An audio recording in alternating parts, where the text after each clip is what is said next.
नमस्कार, capital TV देख रहे हैं आप। मैं हूं आपके साथ हर्ष भारद्वाज। बात पते की में आपका बहुत बहुत स्वागत है, क्योंकि आज संसद से लेकर सड़क तक बात पते की हो रही है।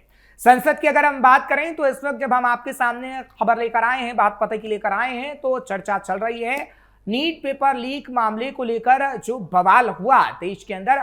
अब उसको लेकर बिल लाई है सरकार, जहां पर सजा का कड़ा प्रावधान होगा, 10 करोड़ रुपए तक का जुर्माना का प्रावधान होगा। केंद्रीय मंत्री जितेंद्र सिंह बिल पेश कर चुके हैं और उस पर अभी चर्चा जारी है।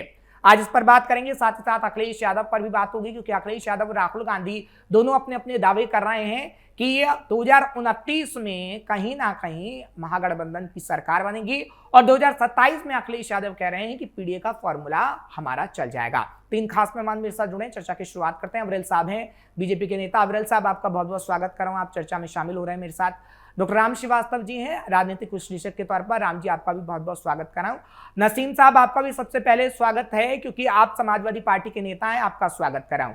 नसीम साहब, अगर मेरी आवाज आप तक पहुंच रही है, अखिलेश यादव और राहुल गांधी दोनों ये दावा कर रहे हैं। राहुल गांधी की तरफ से यह कहा गया कि 2029 में प्रधानमंत्री नरेंद्र मोदी जाएंगे, तो अखिलेश यादव दावा कर रहे हैं कि 2027 में योगी आदित्यनाथ जाएंगे।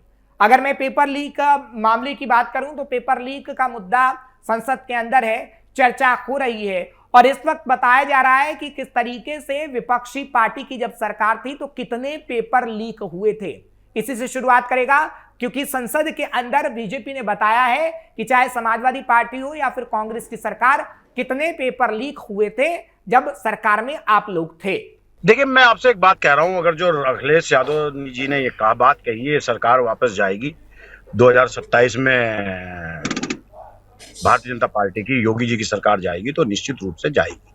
उसे जाने से कोई नहीं रोक सकता, क्योंकि सरकार लोगों की मूल भावनाओं के खिलाफ है।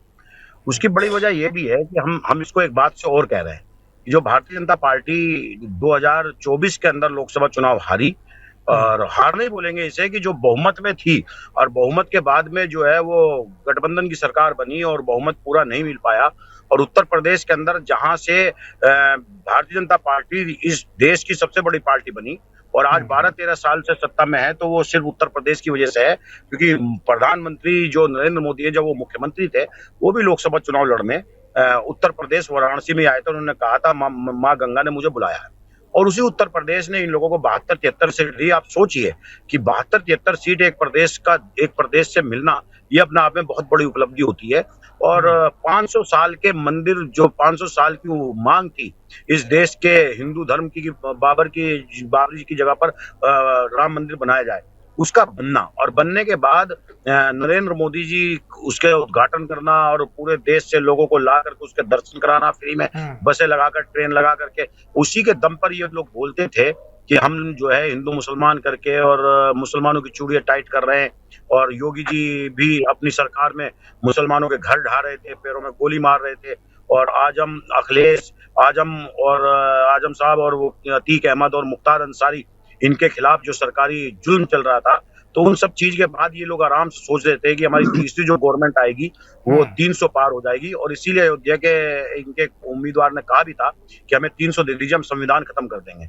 उसी 80 का दम भरने वाली भाजपा, तो वो जाकर के 32-33 पे रुक गई और समाजवादी पार्टी पहले नंबर की पार्टी बनी। तो ये तय 24, लेकिन अब तो सांसद बढ़ रहे हैं ना, टीएमसी के सांसद हो या फिर मैं आपको बता रहा हूँ, ईडी सीबीआई मुझे दे दीजिए, मैं भी आज इस देश का प्रधानमंत्री बन जाऊंगा। मुझे प्रधानमंत्री बनने से कोई नहीं रोक सकता। बड़े आरोप लगाए हैं, जल्दी से जवाब दीजिएगा। वो कह रहे हैं ईडी सीबीआई दे दीजिए, सांसदों की संख्या बढ़ जाएगी। प्रधानमंत्री नरेंद्र मोदी ने डरा रखा है सभी सांसदों को, इसलिए मैं क्या कह रहा हूँ, मुझे ईडी सीबीआई दे दीजिए, 2 संस्था दे दीजिए मुझे, मैं इस देश के प्रधानमंत्री 15 दिन के अंदर शपथ ले लूंगा और या किसी भी प्रदेश का मुख्यमंत्री बन जाऊंगा। एक बार मुझे अविरल साहब वो कह रहे हैं मैं प्रधानमंत्री बन जाऊंगा, ईडी सीबीआई मुझे दे दीजिए, बड़ी बात है। नहीं, देखिए, ईडी भी, सीबीआई भी, इलेक्शन कमीशन भी, इनकम टैक्स भी, सारे डिपार्टमेंट्स, वर्ष 2014 की बात अगर कर ली जाए तो सारे डिपार्टमेंट 2014 से पहले यूपीए के पास ही थे, कांग्रेस पार्टी के पास ही थे, बावजूद इसके उनकी सत्ता गई, ये भी स्पष्ट है। नंबर 1। नंबर 2, जहां तक विषय है, ये डिपार्टमेंट के आधार पर सरकारें चलती हैं। अगर इन डिपार्टमेंट्स के हिसाब से सरकारें चल रही होती तो इस देश के वोटर का स्पष्ट रूप से अपमान कर रहे हैं, ये बिल्कुल स्पष्ट है। नंबर 3, जहां तक विषय है एक तरीके से भारतीय जनता पार्टी का, तो हम चाहते हैं सदन में चर्चा हो, विकास पे चर्चा हो, विकास पे बातचीत हो, रोजगार पे बातचीत हो, विपक्ष चर्चा करे, सवाल पूछे, सरकार जवाब देने के लिए तैयार है। और जहां तक विषय छात्रों की डिमांड्स का, वो सारी डिमांड्स 100% एक्सेप्ट की गई, ये भी बिल्कुल स्पष्ट है। आदरणीय केंद्रीय मंत्री, पूर्व राष्ट्रीय अध्यक्ष भारतीय जनता पार्टी जगत प्रकाश नड्डा जी और केंद्रीय मंत्री भारत सरकार जितेंद्र सिंह जी की और सौरभ दास और अभिजीत राका की जो एक तरीके से ज्वाइंट पीसी हुई, उसमें बिल्कुल स्पष्ट रूप से 100% डिमांड्स एक्सेप्ट की गई। अब इससे अगला सवाल ये आता है, क्या विपक्ष के द्वारा जो एक तरीके से डिमांड्स की जा रही थी वो सारी एक्सेप्ट होगी? छात्रों की डिमांड एक्सेप्ट हो जाती हैं, लेकिन जो छात्र डिमांड कर रहे हैं पंजाब प्रदेश के विषय पे, पंजाब के शिक्षा मंत्री का इस्तीफा, क्या वो डिमांड एक्सेप्ट होगी, हाँ या ना? मॉल ग्राउंड्स पे वो इस्तीफा होगा, रिजाइन होगा? नसीम साहब, पंजाब में भी पेपर लीक हुआ है, वहां पर आप मांग करेंगे कि इस्तीफा दे लिया जाए, आम आदमी पार्टी इस्तीफा ले ले? मांग करना नहीं है, मांग तो चल रही है, छात्रों की मांग चल रही है, क्या इस्तीफा कराएंगे या नहीं कराएंगे ये बता दें बस। नसीम साहब, मैं आपसे एक बात स्पष्ट कह रहा हूँ, मैं समाजवादी पार्टी का नेता हूँ और इंडिया गठबंधन हमारा कांग्रेस पार्टी, समाजवादी और दूसरी पार्टी भी है। मैं बड़ी साफ गोई से इस बात को कह रहा हूँ, कम से कम हम इस बात को कह तो रहे हैं, ये लोग तो कभी नहीं कहते। इस देश के अंदर जिस प्रदेश में भी, चाहे कांग्रेस शासित कर्नाटका हो, चाहे आपका हिमाचल हो, चाहे आपका हिमाचल हो, चाहे कर्नाटका हो, चाहे कोई सी भी पार्टियों की सरकार हो, चाहे हमारी समाजवादी पार्टी की सरकार आने वाले भविष्य में 2027 के बाद जो बनेगी, अगर छात्रों का पर्चा लीक होता है तो तुरंत मंत्री का इस्तीफा होना चाहिए और जिन्होंने पर्चा लीक किया उन्हें ऐसे कड़े कानून। सवाल है ना कि कर्नाटक में, पंजाब की बात कर लेते हैं, पंजाब में क्यों ये मांग नहीं कर रहे हैं आप लोग? सवाल तो बड़ा है। हम मांग भी कर रहे हैं, सब कुछ कर रहे हैं। दूसरी चीज, अगर छात्र वहां बैठेंगे, हम भी बैठेंगे, हम पॉलिटिकल पार्टी से, तो हम उनका समर्थन भी करेंगे। हम बिल्कुल दोहरा चरित्र नहीं अपनाएंगे कि यहाँ तो हमने मांग कर दी जंतर मंतर पे छात्रों के साथ बैठने, और आज के सब यहाँ बैठने वालों का हमने समर्थन कर दिया, वहां नहीं करेंगे। हम करेंगे, पंजाब में भी करेंगे। और सुन लीजिए मेरी बात, बहुत अच्छी तरीके से सुन लीजिए। हमारा दोहरा चरित्र बिल्कुल नहीं है कि हम यहाँ ये हो और वहां हो। आज ये बात करने वाले कि यहाँ वहां मांग करेंगे कि नहीं करेंगे, अरे आपकी सरकार है, आप भी तो कुछ करिए।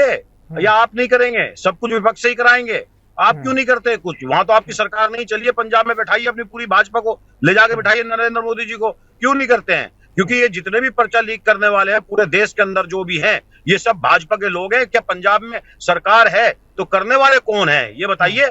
मैं भगवत मान की जो सरकार से मांग करता हूँ, केजरीवाल जी से जो उनके राष्ट्रीय अध्यक्ष, उनसे मांग करता हूँ, एक समाजवादी का छोटा सा कार्यकर्ता नेता होने के नाते मांग करता हूँ कि तुरंत जो भी है मंत्री को बर्खास्त करिए और तुरंत जो है पर्चा लीक करने वालों को।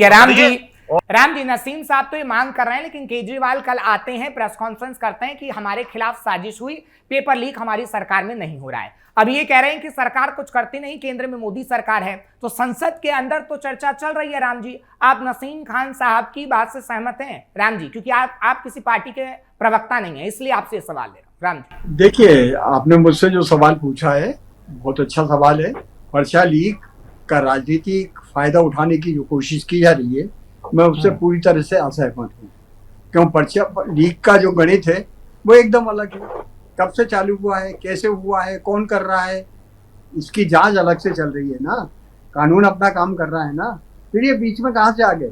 ये अभी इनका जो प्रदर्शन हुआ था, उस प्रदर्शन का जो वीडियो देखे गए थे, उनसे फेस रिकॉग्निशन जो सॉफ्टवेयर है उसकी मदद से 2800 से ज्यादा लोगों को पहचान किया गया, जिसमें 9800 से 983 लोगों को जो पाया गया वो सबके सब अपराधी थे जिन्होंने पत्थर फेंके थे। किसी पर हत्या का आरोप था, किसी पर रेप का आरोप था। इसका मतलब ये है कि भोले भाले छात्रों का दुरुपयोग करके ये राजनीतिक दल, तो समाजवादी पार्टी और कांग्रेस ने छात्रों का दुरुपयोग किया, मोहरा बनाया, अपने गुंडों को बीच में भेज के पत्थर फिकवाए और सरकार को ब्लैकमेल किया। असली में पर्चा लीक कौन करता है? पर्चा लीक जहां से होता है वो ना पेपर सेटिंग करने वाला कर सकता है, या पेपर छपने वाला कर सकता है, या और कौन करा सकता है? जो कोचिंग इंस्टीट्यूट जो करोड़ों अरबों रुपए कमा रही हैं, वो अपने छात्रों को लाभ देने के लिए करा रही हैं। लेकिन पर्चा लीक का हॉल इतना बड़ा क्यों बना? अरे एक छोटा सा एग्जांपल देता हूँ।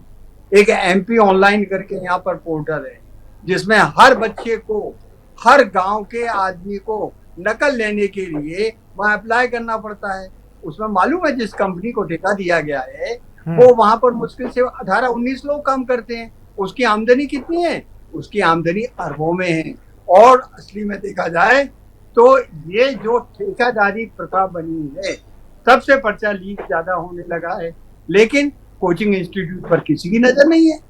और जो पकड़े गए हैं, कैसे पकड़े गए हैं, निश्चित रूप से और भी पकड़े जाएंगे अगर उनकी। चलिए ठीक है नसीम साहब, राम जी ये कह रहे हैं कि आपने सिर्फ छात्रों की बात तो की, लेकिन छात्रों की आड़ में जो समाजवादी पार्टी और कांग्रेस ने करने की कोशिश की वो तस्वीर किसी को नहीं दिखाई देती, क्योंकि अपराधी तत्व तो वहां पर थे और 200 से 300 नहीं 2000 से 3000 लोगों की पहचान की गई है 10,000 लोगों में से। नसीम साहब, मुझे लगता है कि जो बैठे हैं अंकल जी और अराजनैतिक बनकर के बैठे हुए, इनको अपने नाम के आगे मैं सरकार का बचाने बैठा हूँ, सरकारी प्रवक्ता हूँ, ये लिख लेना चाहिए। आज ये जिम्मेदारी से बचा रहे हैं सरकार को। जो ये बोलते हैं समाजवादी ने क्या किया, गुंडे भेजे, और समाजवादी ने जो है क्या नाम है कांग्रेस ने गुंडे भेजे और छात्रों के बीच में उपद्रवी लोग भेजे। पूरी दुनिया ने देखा है इस बात को। आज इंटरनेट का जमाना है, हर आदमी अपनी मीडिया अपने जेब में लेके चलता है, इस बात को ध्यान रखिएगा।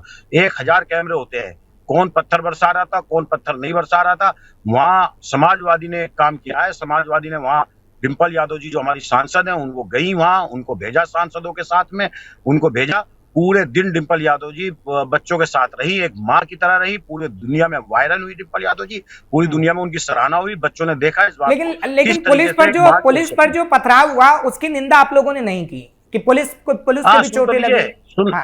सुन तो लीजिए, पुलिस पे पथराव करने वाले कौन लोग थे, सबने देखा। वहां एक एमसीडी का ट्रक आया पत्थरों से भर के। चलिए मैं कह रहा हूं मैं पत्थर मुझे बरसाना है, तो वह पत्थर आया कैसे? ट्रक क्यों भरा हुआ खड़ा था वहां पत्थर, ऐसी सेंसिटिव जगह पे। तो आप कह रहे हैं बीजेपी ने पत्थर भिजवाया? बीजेपी का वो पत्थर का ट्रक में पत्थर था, लड़कों ने पकड़ा वो ट्रक, ठीक है। दूसरी चीज AK-47 से बिहार के अंदर AK-47 से ये बैठे भाजपा के प्रवक्ता, सीधा शूट किया गया, गोली चलाई गई। ठीक है अफजल साहब, इसका जवाब दीजिएगा। जो पत्थर भर के आए वो आपके लोग लाए? पहले मेरी सुन लीजिए पूरी, आप इतनी जल्दबाजी मत करिए, पहले मेरी पूरी बात सुन लीजिए।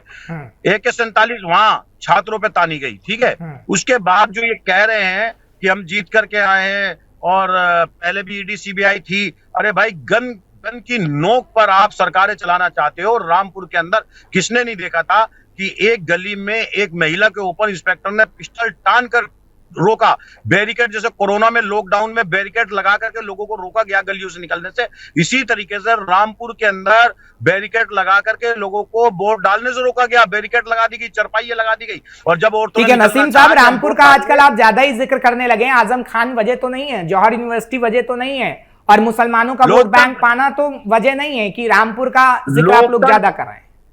हम रामपुर में आजम खान साहब की वजह से नहीं, हम लोकतंत्र की नींवें मजबूत हो और कमजोर ना हो इसलिए बोल रहे हैं। और यूनिवर्सिटी सुन लीजिए, जो आप बोलते हैं कि जौहर यूनिवर्सिटी को बचाने के लिए, वो आजम खान साहब की यूनिवर्सिटी नहीं है, इस बात का ध्यान रखिएगा।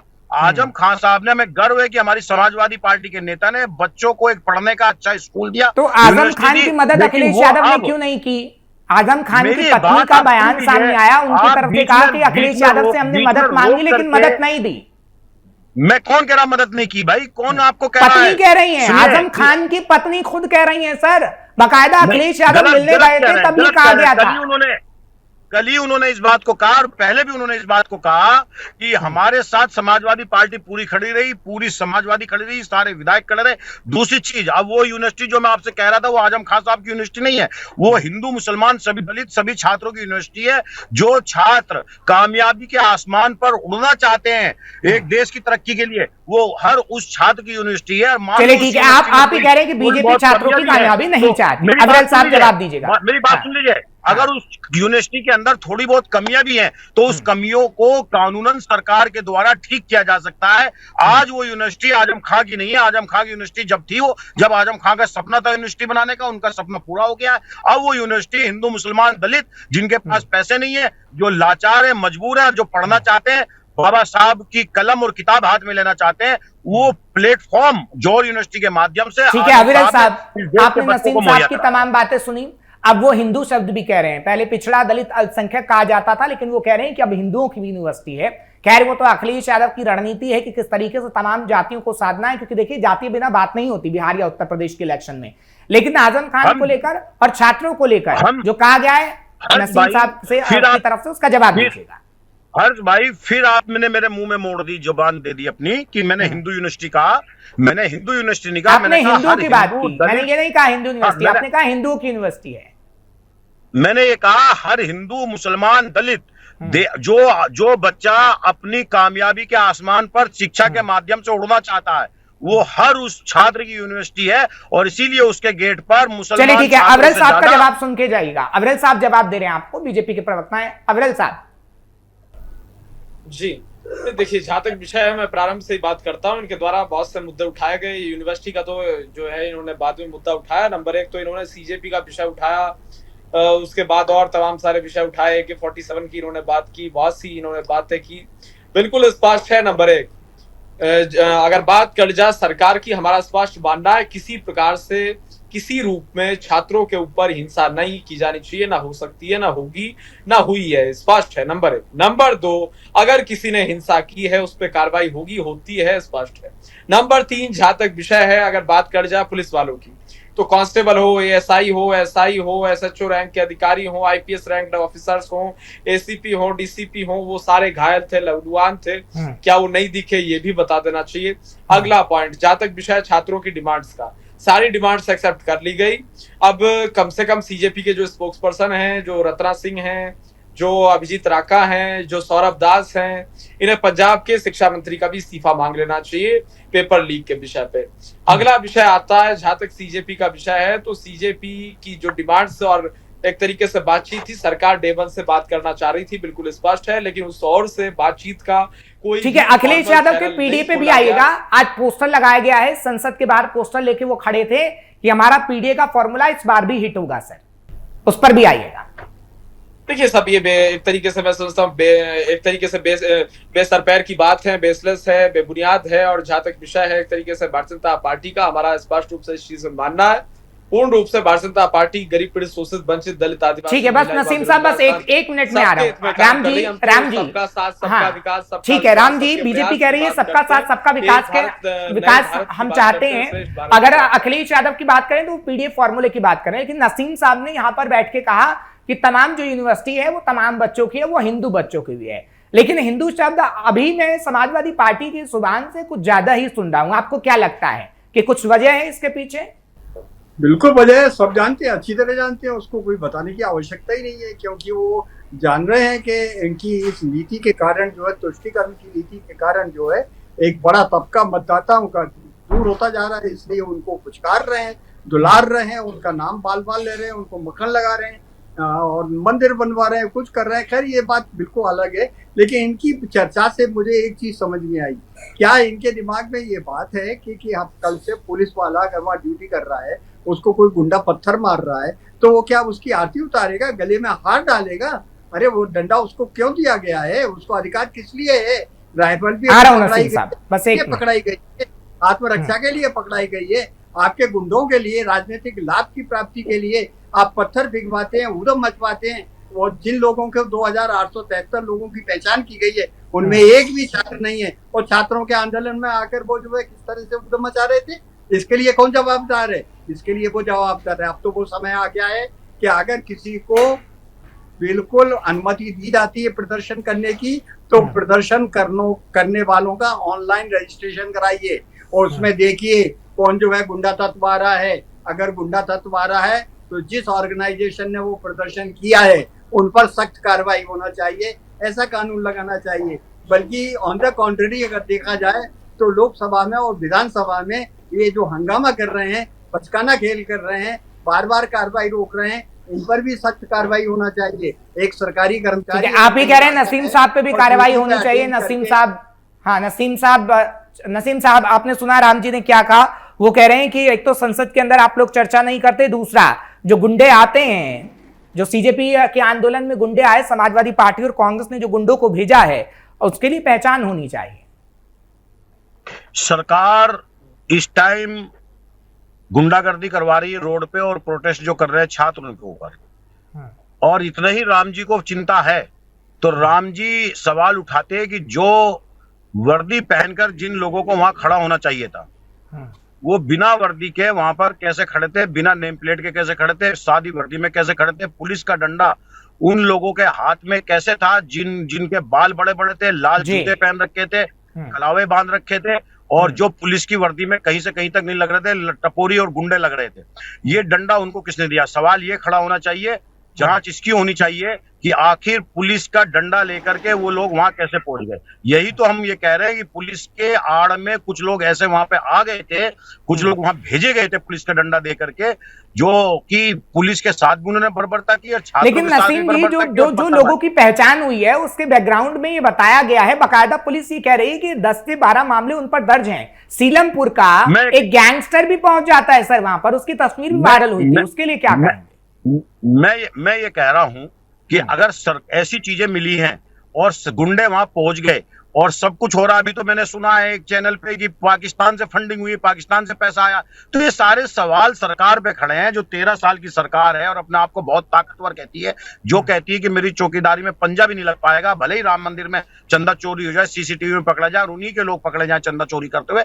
तो ये सरकार कर क्या रही है? कौन सी जगह बैठ करके मौज मस्ती कर रही है कि उन्हें यही नहीं पता? सरकार तो संसद के अंदर चर्चा भी कर रही है, सरकार कार्रवाई भी कर रही है, सरकार के ऊपर है, ये सवाल सरकार के ऊपर है, सरकार को इसका जवाब देना चाहिए। और ये प्रोटेस्ट 22 दिन चलता रहा, जब गुंडे वहां पहुंच गए तो उन गुंडों की मांग पे जो छात्रों को ये गुंडा कह रहे हैं, जो प्रोटेस्ट करने छोटे छोटे जंजी आए थे उनको गुंडा कह रहे हैं। हम तो कहते हैं कि हमें तो पॉलिटिकल लाभ मिलेगा, आप कहते रहिए गुंडा उन्हें, हम उन्हें गुंडा नहीं मानते, हम इस देश का भविष्य मानते हैं। गुंडा नहीं मानते ना, अमीरल साहब भी छात्रों को गुंडा नहीं मानते, वो कह रहे हैं कि कुछ लोग आए वहां पर वो गुंडे। अमीरल साहब आप यही कह रहे हैं, समय कम है, जल्दी से। और मैं आपके माध्यम से कहना चाहता हूं, उत्तर प्रदेश के अंदर जो सरकार बनेगी माननीय अखिलेश यादव जी की, मैं आपके माध्यम से कहना चाहता हूं, उत्तर प्रदेश के अंदर जो पीडीएफ परिवार के अखिलेश यादव जी की सरकार बनेगी, मैं एक छोटा सा कार्यकर्ता अपने राष्ट्रीय अध्यक्ष की जिस तरीके की कार्यशैली उसे जानता हूं, तो उन लोगों को लैपटॉप मिलेगा, टैबलेट मिलेगी, साइकिल मिलेगी, चलिए ठीक है, वो रैली में आप बता सकते हैं जब अखिलेश यादव के साथ आप लोग हैं, ठीक है, छात्रों के बीच में बैठ करके छात्रों से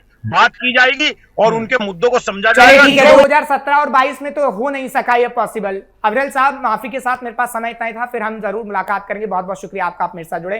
राम जी बहुत बहुत शुक्रिया, नसीम साहब आपका भी बहुत बहुत शुक्रिया, आप मेरे साथ जुड़े और हमने सार्थक चर्चा की है। फिलहाल संसद के अंदर चर्चा चल रही है, पेपर लीक के मुद्दे पर सत्ता पक्ष बात करना चाहता है, लेकिन विपक्ष की तरफ से लगातार हंगामा हो रहा है। दूसरा, अखिलेश यादव जो पीडीए का फॉर्मूला लेकर पहुंचे हैं और बता रहे हैं कि 2027 में वही जीतेंगे, लेकिन आखिर कैसे वो नहीं बता पा रहे हैं। सिर्फ उनका तुक्का लगेगा या नहीं, वो आगे आने वाली समय में देखने वाली बात होगी। फिलहाल ग्राउंड जीरो की रिपोर्ट और खास मेहमान क्या कुछ कहते हैं हम आपके सामने लाते रहेंगे मेहमानों को, क्योंकि 2027 का इलेक्शन है और उस इलेक्शन को लेकर ही हम पूरी डिबेट रख रहे हैं। कल फिर खास मेहमान होंगे, अहम मुद्दा होगा। मुझे इजाजत दीजिए, नमस्कार।